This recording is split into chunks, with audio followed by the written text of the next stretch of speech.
And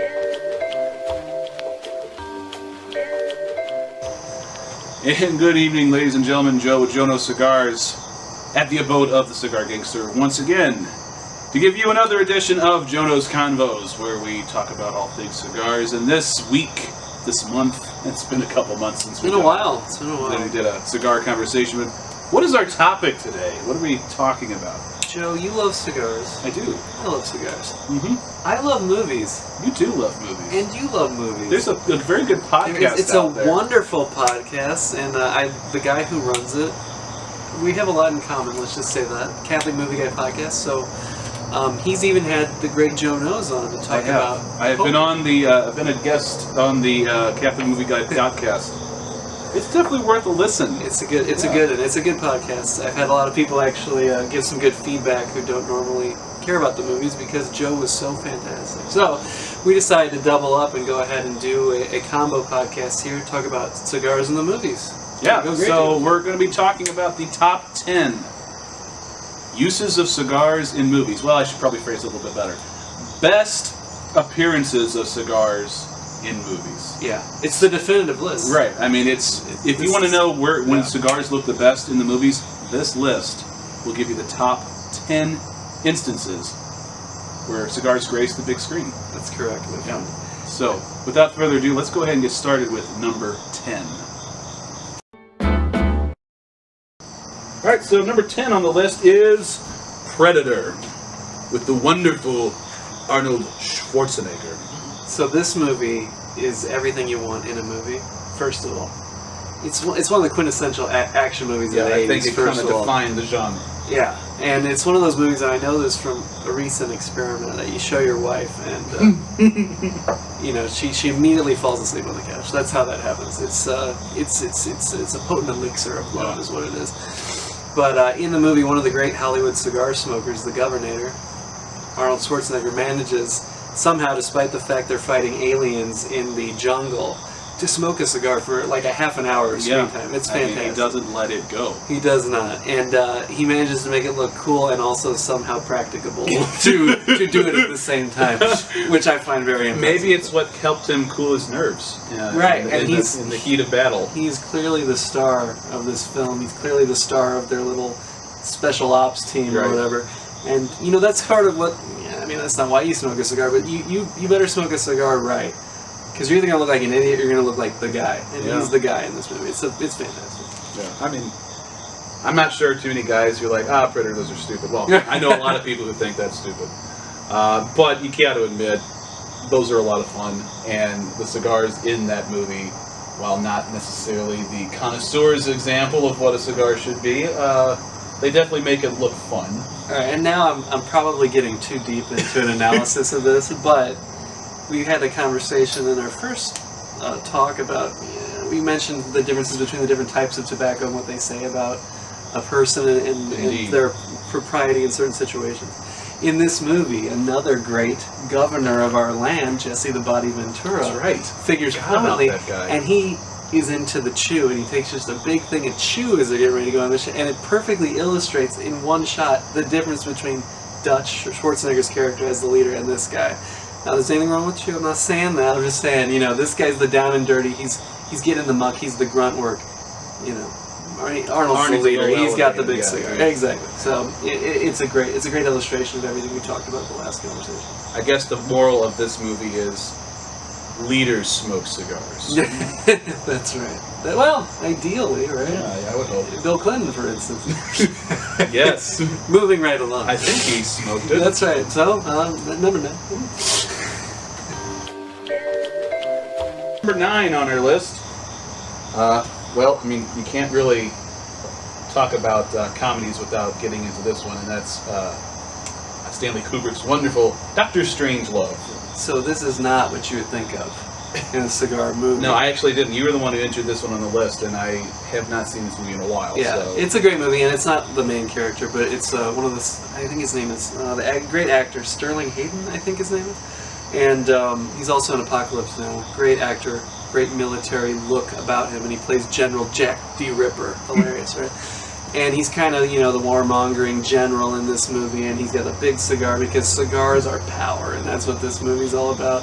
Now, it's using him to lampoon the character, but nevertheless a very effective use of the general in charge, the powerful man smoking a cigar.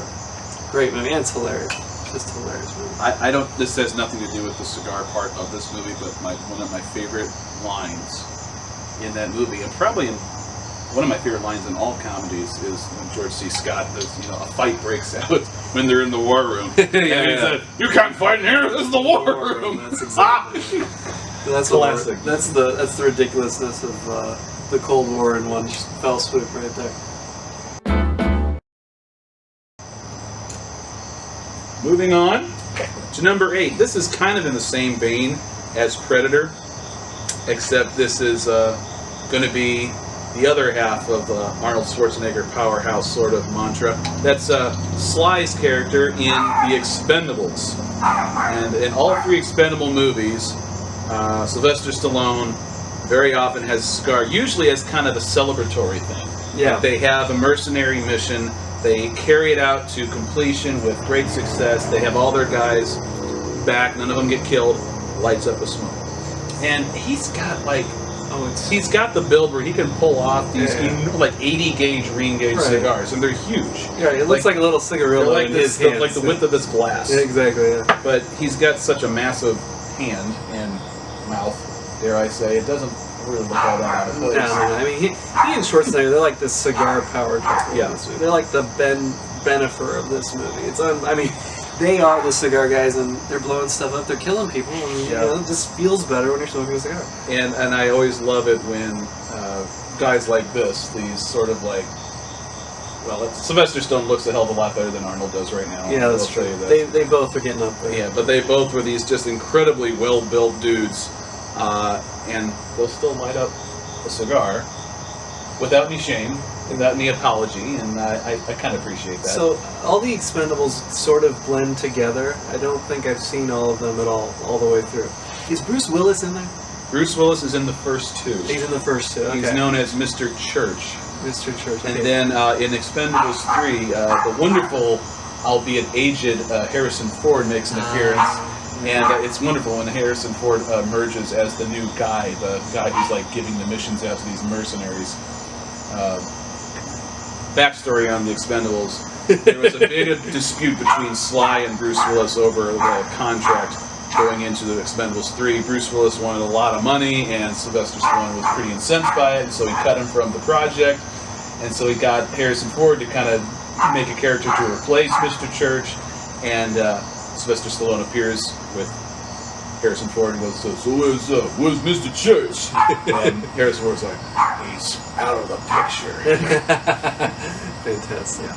That's the best part about those movies, is the bad puns. And I guess with the cigars, it's just, I don't know about you, I love ending a day with a cigar, especially this sort of Herculean sort of day where you've got just tons done and you're exhausted, but you're like, put some closure on this day, light up a smoke.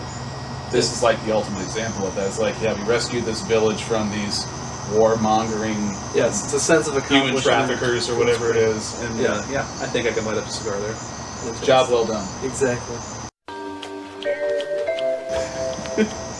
All right, number 7. This is kind of a personal favorite of mine, just not necessarily the film itself, but the scene in which the cigar is prominent, and that's in the movie Cape Fear with Robert De Niro and Nick Nolte. And the scene in particular is the one that's been lampooned and parodied numerous times, where he's in the movie theater. Yes. He's got this enormous cigar. He's just blowing smoke. I just wish we could smoke in movie theaters. So I'm sure that you've seen the Simpsons parody of that, which is Sideshow hilarious. Bob, yes, it's very funny. But I always think about, like, was smoking allowed in the theater? Or was it not allowed? No, smoking was allowed, except that he was being rather loud and just blowing smoke with abandon, and he was having a cigar. Most people who smoked cigarettes, and they weren't, I guess, as offensive, although that's debatable. Yeah. In some ways more offensive. But, yeah, that's a great movie, though. I mean, it's not for everybody, but for what it is, that kind of thriller. I mean, De Niro's truly scary. Yeah, he's a frightening, horrible person. He pulls off the hillbilly accent with quite a lot of... very impressive. Yeah. Now, did you ever see the original Cape? With Gregory Peck. Is it Gregory Peck? It is.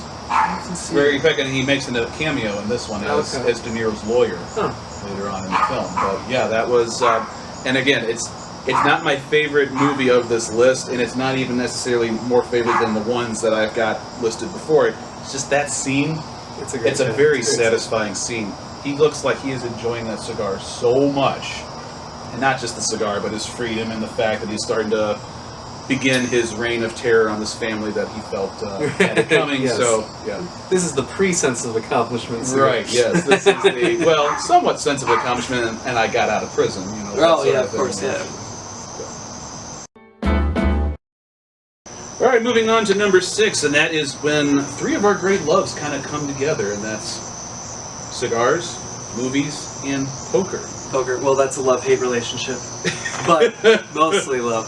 The Cruel Mistress, the poker, but this movie is not. Yeah, and that is the Cincinnati Kid with the wonderful Steve McQueen, Carl Malden, and what's that other dude's name who plays Edward G. Robinson. Edward G. Robinson, yes. And it's cigars aplenty in this movie. It is, and I think of, you know, there's lots of scenes, of course, but my favorite scene in the movie probably is toward the beginning where you're just getting introduced to Steve McQueen's character and learning about the Cincinnati Kid, and he's playing at this dirty, smoky, old school underground poker game. You know, the ties are loose and the hats are half cocked. They're grinding it out, and he makes an incredible call. Calls this guy's smoke everywhere. Smoke billowing everywhere. He cuts through all of it. It's a perfect visual metaphor for the movie of his insight. Calls, wins the hand, takes it down.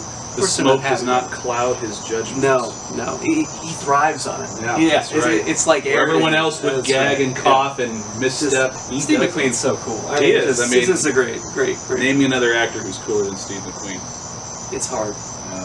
It's hard. I mean, Keanu Reeves, maybe. Yeah, of course. That's who I was going to say. That's exactly right. Yeah. And then another scene when Steve McQueen's character is up against Edward G. Robinson's character in the marathon poker game to decide who was the best. Just one cigar after another. They've got a cup full of these really long matches where people are just taking them out and lighting them because, of course, I'm going to be smoking at least 10 cigars. That's right, because when you need help focusing, that's right. You need to be relaxed, but also ready to concentrate, ready to work.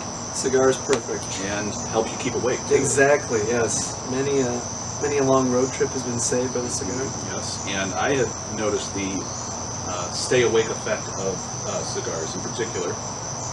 Almost better than coffee. Yeah. Wouldn't you know they pair really well? They do. I wish I had coffee right now. But yeah, no, great movie. Go watch it now. Even if you don't like poker, even if you don't like cigars. Check out Cincinnati Kid.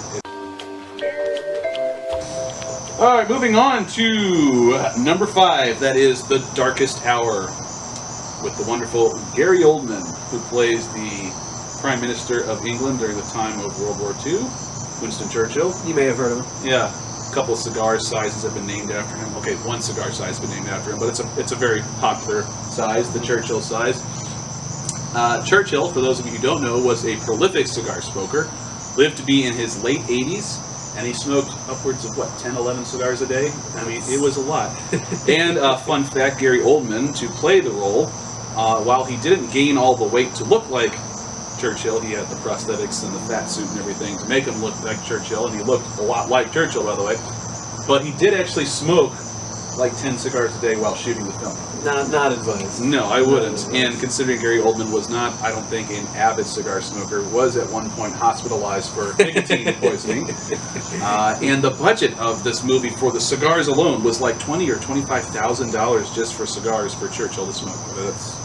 That's devotion. So this has nothing to do with the movie, but my favorite Churchill quote, I'll butcher it, but I'll paraphrase it.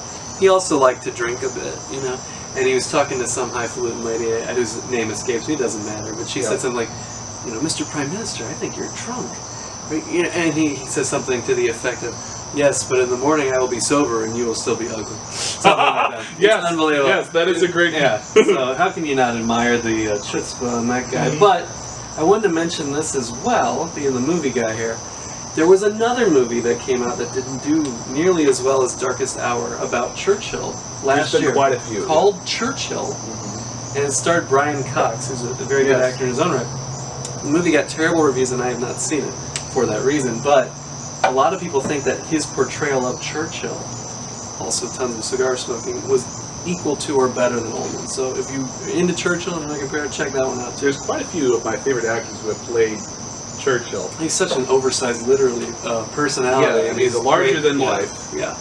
The cigar smoking really did add to his personality. Everyone associates this sort of cigar smoking aspect of Churchill when they think of him.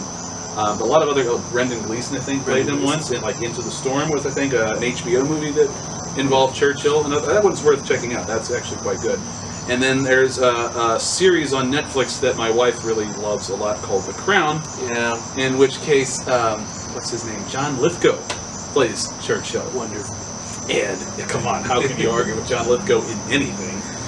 He's great. Cliffhanger. Have you seen Cliffhanger? Go see Cliffhanger. Stallone and Lithgow. Lithgow's like the main villain. It's so bad, it's good. So bad. We're getting a little off topic here, but yeah, anything that has Churchill involved is worth seeing. But the one we're focusing on today on this list is The Darkest Hour. Check it out. Great political movie with lots of great dialogue and acting. Highly recommend that one. All right, Mr. Stevens, moving on to number 4. That is, a personal favorite of mine, Goodfellas. I mean, what red-blooded American male doesn't love Goodfellas?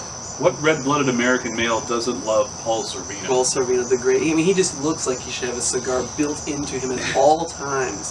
He's the quintessential looking, I'm smoking a cigar, I'm in charge. And in this movie, it's used to great effect. And he's got just such an air of authority and confidence, like almost like a godlike wisdom whenever he opens his mouth. Even the way he cuts cloves of garlic with a razor blade with such authority. And a certain fear as well. It instills a little bit of that respect you need to... Doesn't use a telephone. Have all of his messages delivered by word of mouth or written. And, And he wasn't happy with Ray Liotta's character. Which is interesting. You don't want to cross the boss, that's for sure. Fun fact, there's a little video you can find on YouTube that Paul Sorvino did on the different types of cigar smoker. Oh, really? I think it was done in like the 80s. Oh, no, I have to check that out. It's pretty fun. Okay. And he talks about the different types of cigar smokers and how he hopes that he's the latter type. Yes. And for a good reason. Watch the video, I don't want to The original cigar gangster, Paul Sorvino. Paul Sorvino. And he's primarily the reason why we picked Goodfellas, because I think he's the only guy who really does smoke a cigar in that film. Is. Again, most of them are doing the cigarettes, which is, again, an interesting contrast between the under people really and the head guy. Yeah. All these other little guys who are scrambling for little things. Of course, they would smoke cigarettes. Exactly. Anyway, if you haven't seen Goodfellas, what's wrong with you? Doesn't matter. See Goodfellas because it's an awesome movie. Anyway, if for nothing else, because Paul Sorvino's in it. All right, number 3, pretty iconic cigar smoking character, and that is, I'm not going to pick any one movie, but any of the Wolverine movies. That includes the ones that are X-Men films that Wolverine is in. Yeah. But I just remember the first one. I mean, when you first are introduced to the Wolverine character, he's got the cigar, he's at the bar, he's having a hard drink, he's like bare knuckle boxing for money. Cage fighting. Yeah, and it's just iconic. It says everything you know about Wolverine. It says so much more than any dialogue could. Have you seen X-Men Days of Futures Past? Well, I've seen all of them. Okay, so in that film, that's actually one of my favorite Wolverine films, even though he's only in it. Very, very for like a couple of... No, not in Days of Future Past. I think it's First Class. First Class. So, Professor X and before he has gone crazy, Magneto, are trying to recruit mutants for their school, and they know that Wolverine definitely is a mutant, so they go to a bar that he's hanging out in. He's got a whiskey, he's got a cigar, and they approach him, and before they could say 5 words, he just turns to him and says, "Fuck off." Yeah. And it's just... it's perfect. It sums up his character so well. And the cigar just added the perfect touch to that. Yes, he's a surly fella. He is. Yeah, he is. A little bit hirsute. That's exactly right. He's wonderful. The fun thing about Wolverine, in reality, in the comic books, I'm sure you probably know this, being a X-Men aficionado that you are. I am. I'm an X-Men nerd. Wolverine's quite short. He's only like 5'3" tall. He's supposed to be a short, stocky, but incredibly fierce character. And while Hugh Jackman definitely fulfills 2 of those 3 criteria, he's not exactly short. No, he's not short or stocky enough, but he fulfills the other requirements so good. And he's built, brother. Yeah. Well, Wolverine in the comics is built too, just more of like a working man kind of a thing. Hugh Jackman's sort of like guy you can easily underestimate if you looked at him. Exactly. You don't underestimate Hugh Jackman so much whenever you see him. He's got quite an imposing presence in the Wolverine. He's Australian. which He has is nothing Australian. to do with anything. But he's supposed to be Canadian in this. Yeah, it's the same thing. An Australian playing a Canadian. Yeah, any country that's not America where you speak English, that's Australia. That's Canada. That's fine. So, yeah, what else can we really say? Wolverine, Iconic, great, pretty testosterone powerful, driven, manly, leader. means business. Yeah. Check out all the Wolverine movies. Anything with Wolverine's worth watching. And Logan's great. And Logan Very, is very violent. Pretty good. Yeah, it's funny how much of a departure that one took when it It's came actually, to the violence. yeah, I mean, it's more like a Western, really. And it's more to what the Wolverine character storyline kind of was. It's a very grisly, very dark, yeah, not for almost the kids. barbaric Yeah. war story. I actually saw that in the theater, and people were taking like their 6-year-old. Yeah, that's like, like, no, like the kids that no, took them to see no. Deadpool. Yeah, no. Don't do that. Steer clear. All right, we're getting to the top here. Number 2, going back to the wonderful gangster film genre, and that is Scarface. When you think of cigars, I think of poker. I think of westerns, tough guys, action movies, gangsters. And Tony Montana is like the apotheosis of a gangster in all the good and bad aspects. I mean, he's violent to excess, ambitious to excess, and the cigar is a symbol of his worldly triumph in that movie. Yeah. I almost take a little bit of an offense to the cigars in Scarface in that I think like they're trying to equate cigars to excess. Exactly. Well, that's one of the aspects. You know, it is a certain ambition, a certain power that is associated with it, as opposed to say the pipe, which is more spiritual, ephemeral type thing. And I guess one could argue that Scarface wasn't smoking cigars for quite the right reasons. Exactly. That's true. But when he's and I've seen the movie many times, not for a while. But in the movie, when he's into the cigars, it's at the height of his success. But when he really goes off the cliff, he's got these mountains of cocaine, and that's where you see it. It's really cigars aren't a drug. They're not. They really when aren't. you fall off the cliff, then you see where he ends up. That is an interesting point because you don't see typically addicts reaching for cigars. You see addicts reaching for other things. Right, and if they can't get their fix, they go to a cigarette. Right, and that I think does illustrate a good point because cigar smoking isn't about getting a fix. It never really has been. No. It's always been about when you enjoy it the right way. It's about relaxing. It's about enjoying the flavors. It's about enjoying the experience. If there's a buzz, it's a light one and it's a bonus. It's not the goal. It's kind of an afterthought. Exactly. Yeah. Just like a good enjoying of liquor. Same thing. All right. Before we reveal our number 1 entry on this list, I have a couple of honorable mentions. So, Mr. Stevens, what is an honorable mention for you? Cigars on the big screen. This is kind of a controversial one. I sense that my host did not want to do this one. Molly's Game, great poker movie, great Aaron Sorkin movie. I think Cigars made a cameo in that film. They make a big deal. It's all about this lady who sets up a private poker game and makes some pretty high roller. Yeah, celebrities, all this. And they make a big deal about getting fine cigars, very expensive cigars, and having them there at the poker night for them because it's you want to create this lap of luxury, relax everybody, let the money start flowing. They may show someone smoking a cigar for like 2-3 seconds, but they don't. They make a big deal out of getting it, and they don't show anybody really smoking it. That's disappointing, actually. Yeah, so I like that they made a big deal out of it, and that was an attraction. But they didn't really use it, so that's why it's honorable mention. Great movie though. Another honorable mention that you like to talk about also is in Jeff Bridges' character in Iron Man. Yeah, I like this one because he has the same hairstylist as me. And the same facial hair, only a little whiter. The great Jeff Bridges, the dude, as the villain whose name is Obadiah Stane, something terrible name like that. So stupid. It's a superhero movie, but he's a great villain in that movie. And again, he's like the head of the company. He's the power figure, the mogul that's trying to rein Tony Stark, Iron Man, in. Ends up being a little power hungry, tries to kill everyone and everything, but. Looks great. Again, where they equate cigars with excess. With power and villainy in a sense. You gotta rein them. Yeah, but good flick. My 2 honorable mentions are one, The Godfather, in particular in the scene with the 5 families meeting. I don't know which head of which family he is, but he's lighting up a cigar at the meeting, and it looks great. And that's Godfather 1, and in Godfather 2, very briefly in the old New York when De Niro comes, he's having a little cigar. And that's why it's the greatest movie of all time, potentially, because if there weren't cigars in it, it couldn't be. So thankfully they covered it, at least for a little bit. And then this one has got some sentimental value to me.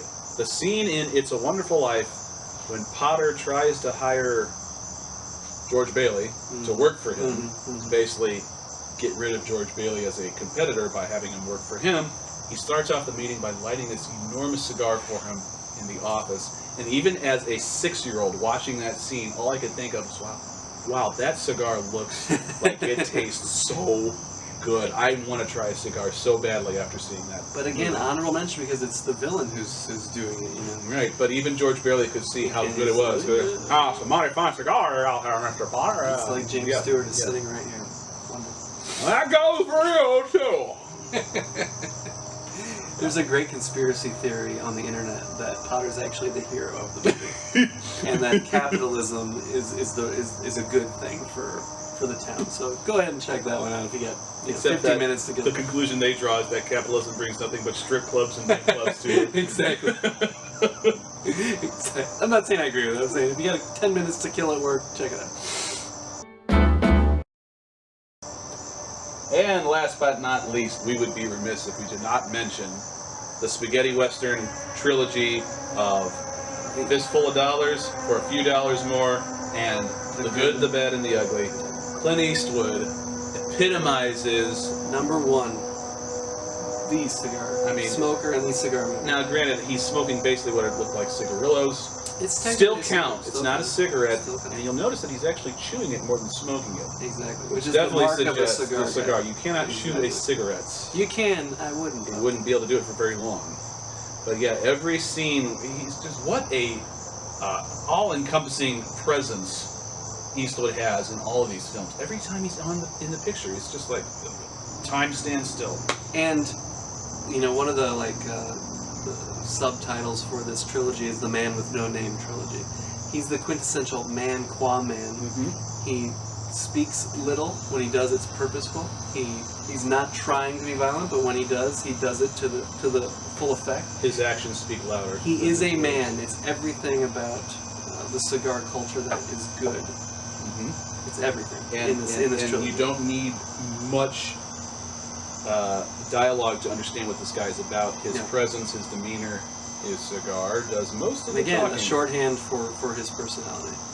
And that's a great man. And the score in the movie is just I think we can all agree if it was not for the score of that trilogy, it would not be worth watching. Exactly, yeah. It would be like, oh, it's a good Western. The score's like, wow, fantastic. There's quite a few films that actually fit that description. Like, you ever see High Noon?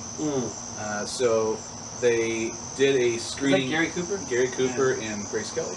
And so they did a screening of the film before they had added the score. And everyone who saw it in the screening was just like, this movie is terrible. It's boring. It drags. There is no There's nothing to get me interested in this movie. And then they added the score, and it's just like, oh my, this is the greatest movie of all time. Yes. Well, maybe not. No, probably not. But maybe at that time, it was up there.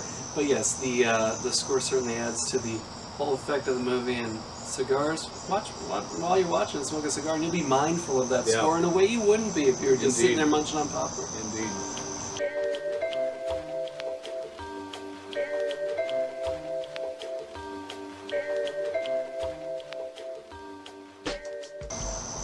Thanks everybody for joining us for another Jonose Convos. As always, please like and subscribe. Click that bottom right corner, the icon of my head, and you'll get notifications of whenever a new video comes out, which I try to do at least 3 times a month. And until next time, everybody, smoke a good one.